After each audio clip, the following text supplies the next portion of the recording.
What's going on, guys? I just got back from YCS Raleigh last night. It actually went really well. I didn't top, I didn't make day two, but it went really well for what it was. Only my second YCS ever.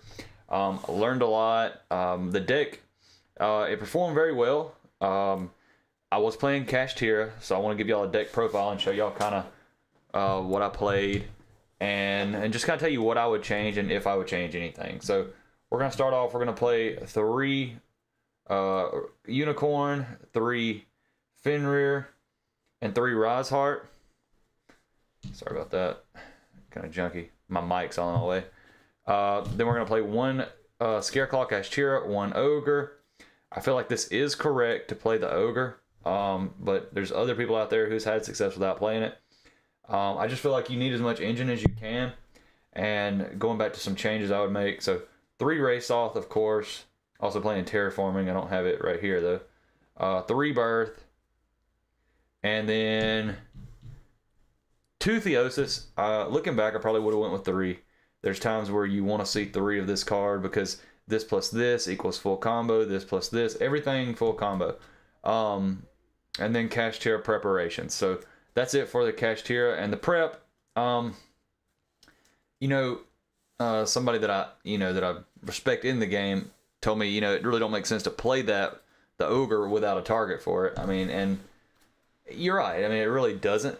But the prep, it doesn't really. I don't know that it won me a game, and I definitely don't know if it lost me a game. So it's like you should probably play it. So now for our non-engine hand traps, 3 Shifter. This is literally. It's literally a god card. I mean, this is Exodia to some decks. It enables an OTK. You can OTK through it so easy.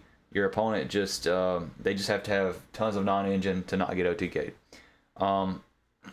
3 Imperm. These 2 are the best. 3 Ash. So the only reason I play Ash, number 1, it is good when it's good. I know that sounds stupid, but like matchups like Branded, things like that, you kind of have to have Ash. And then just the more roguier decks, the rogue decks. This card did win me a game. I actually played a Drytron deck, like round 2 maybe. It's actually scary. He put up Vanity's Fiend or Vanity's Ruler like twice. It's pretty scary against Kashtira. But anyway, this ended up winning me the game. And I can use it for one of my extra deck monsters.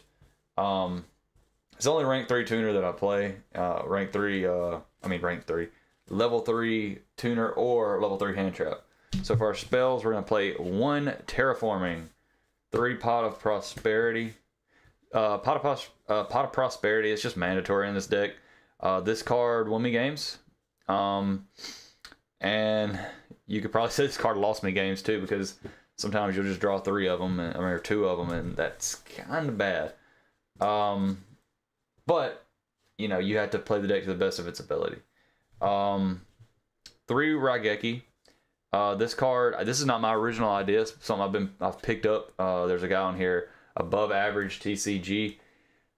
Check out his channel. I think he was one of the first people to do this in Kashtira. Play 3 Raigekis in the main. And so don't get me wrong, the card's great. The card is great. It's good, especially against rogue decks. They can't do anything about it. Then if you draw 2 of them, double Raigeki, they don't expect it. So one of the games that I did lose that really kind of got my trajectory in the wrong direction, it was against a Snake Eye deck, or a Fire King Snake Eye deck. And, a less experienced player would pop off with all their effects in the graveyard once their stuff's destroyed. He didn't. He said he kind of suspected another one. So I threw another one down. He still didn't exhaust all of his resources. So in that case, I didn't have follow-up. He had hand traps. It was just kind of, like, hey, his deck's better. And he played really well. So that was one loss I can accept more than any of them.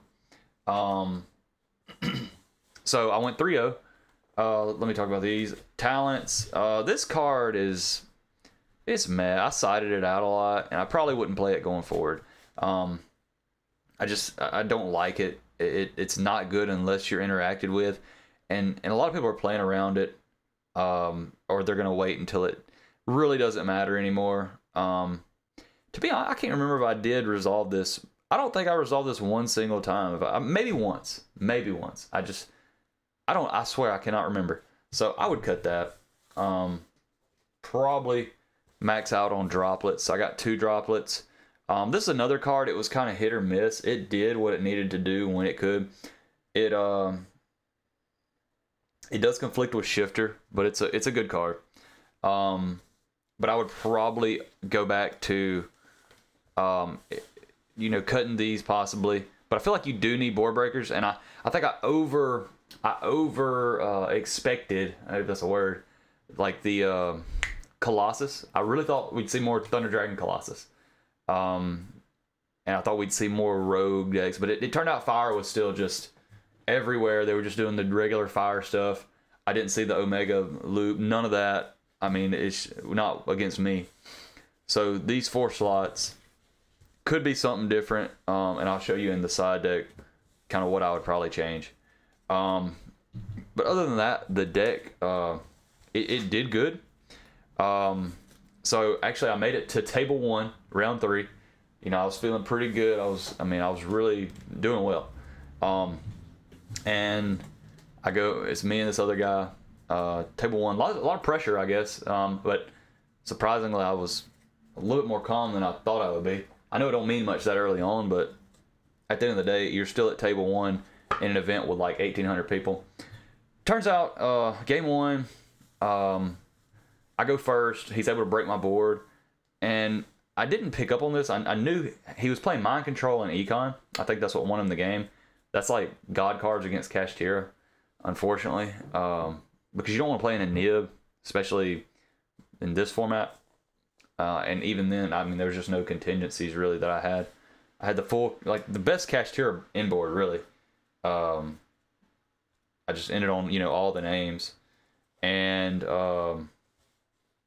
anyway, he was able to break my board, OTK me. He had all of his Snake Eye stuff. I think it was just access code, blah blah blah. Too much for Kashtira.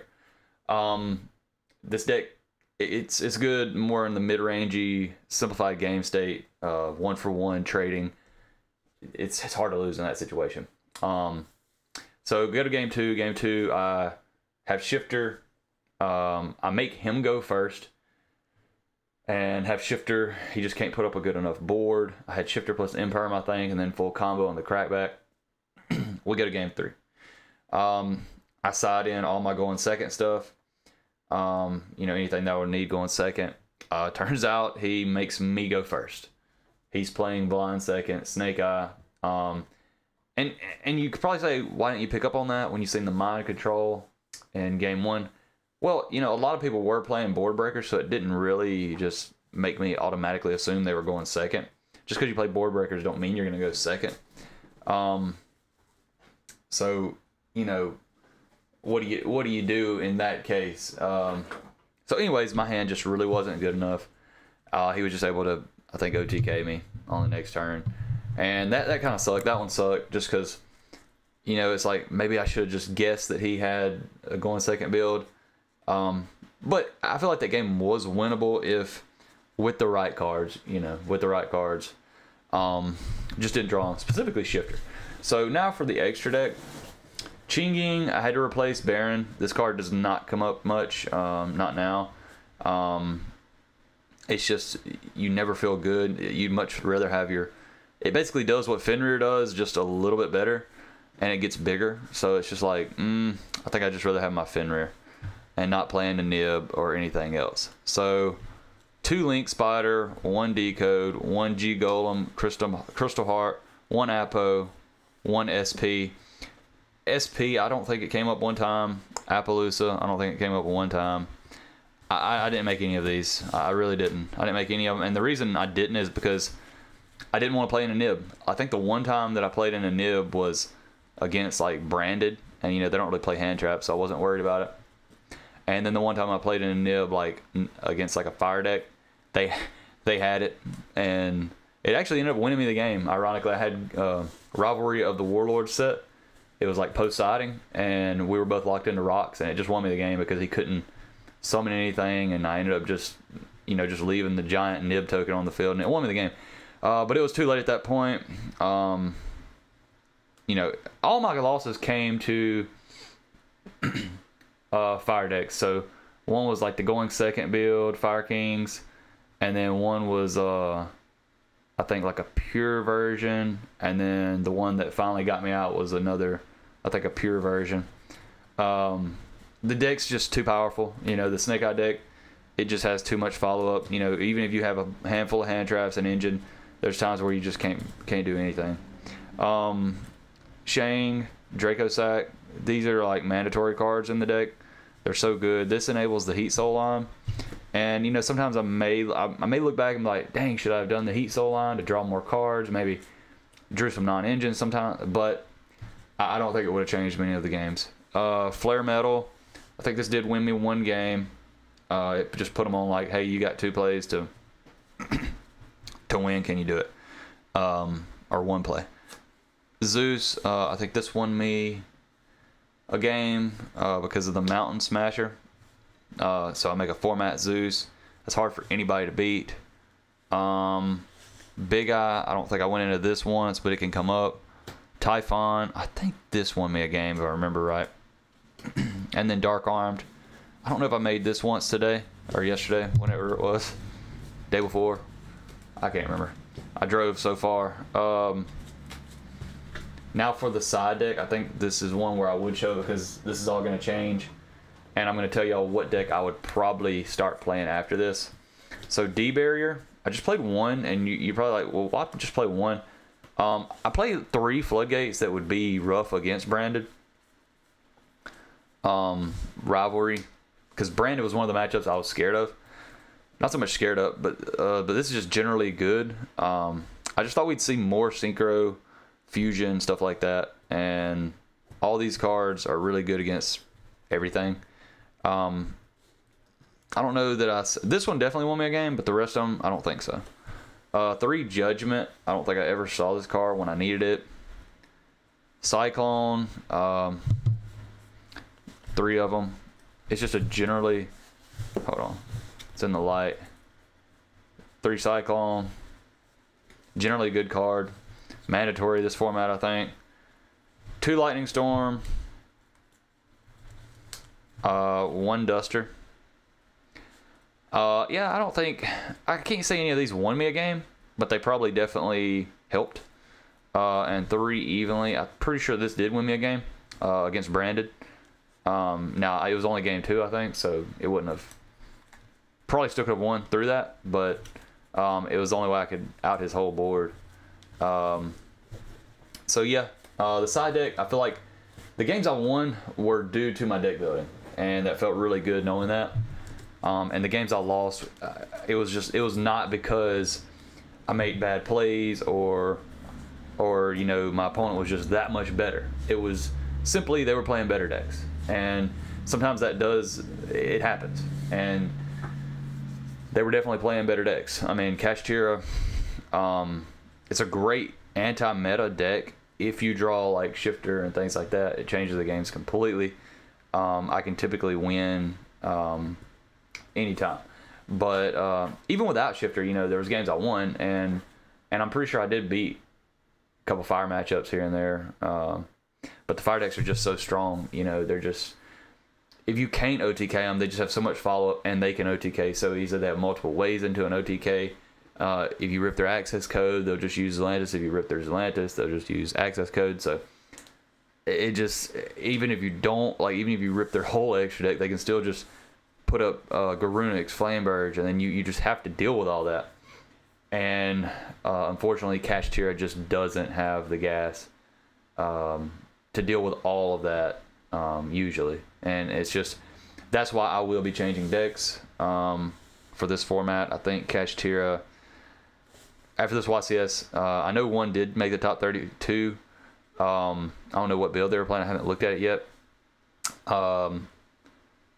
But, we see what the best deck is. It's still Snake Eyes, Fire Kings, etc.